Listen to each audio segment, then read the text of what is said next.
us on the collaboration and the speed of change, the new P2P dynamic.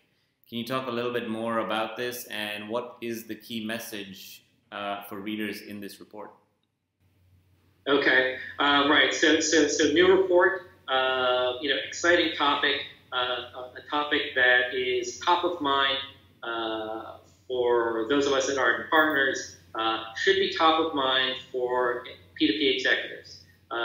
We have seen over the past couple of years a broad-based shift in certain business dynamics that are focal to the P2P process, that are focal to procurement, that are focal to accounts payable, and the relationships that they have with their constituents within the organization and their constituents outside the organization. And by that I mean suppliers, more so than partners. Key takeaway is that with globalization, with the speed of business, we'll talk about that in a second, organizations are no longer equipped to go it alone. They need to leverage the collective strengths of their partners to achieve their goals and to maintain relevance and to maintain market share. Those that do go it alone, that rely solely on their own devices, are going to be the long-term losers ultimately. And so, what does that mean? The report focuses on what does that mean first as a context, and then what do you do about it?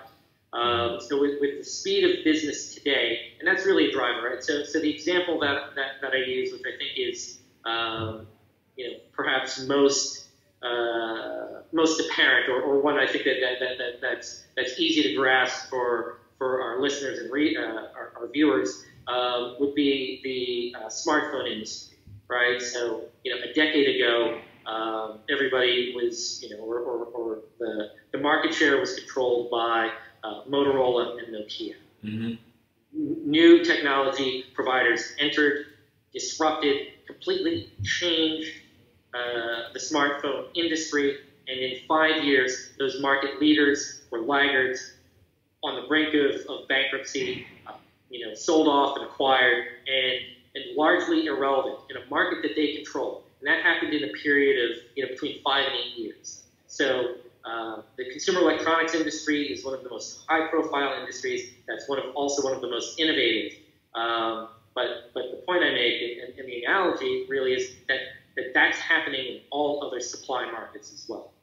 It may not be as visible. It may not be as fast. But innovation is really changing the way that certain industries function. And it's really putting pressure on market leaders to maintain their positions.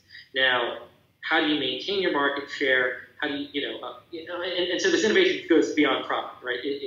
Innovation is really now at the business model level, and at the way organizations are interfacing and connecting with their customers, and it's cascading back to the way that organizations are integrating and interfacing with their suppliers. Mm-hmm. And so, not going it alone means you need to collaborate. To your previous question's point, internal and external collaboration are absolutely vital. P2P organizations, if we're talking about new product development, new solution development, P2P teams need to be engaged much sooner on the sourcing process and on the overall development of identifying strategic suppliers and building those relationships.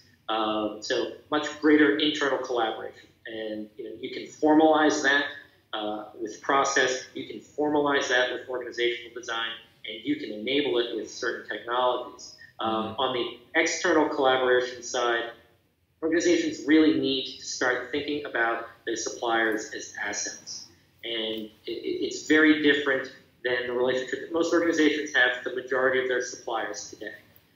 When you have an asset is something that you would invest in, that is worth putting time and effort and money into. And then you want to help make that asset grow effectively. And so investing in suppliers, viewing them as assets is a shift. And what I'm about to say now doesn't apply to every supplier, right? Mm-hmm. In every situation, in every industry. But for those strategic suppliers who have the impact to shift and alter and accelerate your business, And there are those suppliers, and if you think that there are not, you need to rethink who your suppliers are, because they should be able to do this. How do you invest in your suppliers, right? Don't mean literal cash investments. I mean investing time, investing in better and clearer communication, and investing in opportunities that potentially have a gain share. It doesn't necessarily mean a financial gain share, but getting into situations where your suppliers also view you as an asset, view the customer as an asset, and are willing to invest as well. Yeah, and there is also some level of financial support, like with initiatives like supplier pay from the White House. That's a good example of why large companies should take a position of supporting suppliers when needed.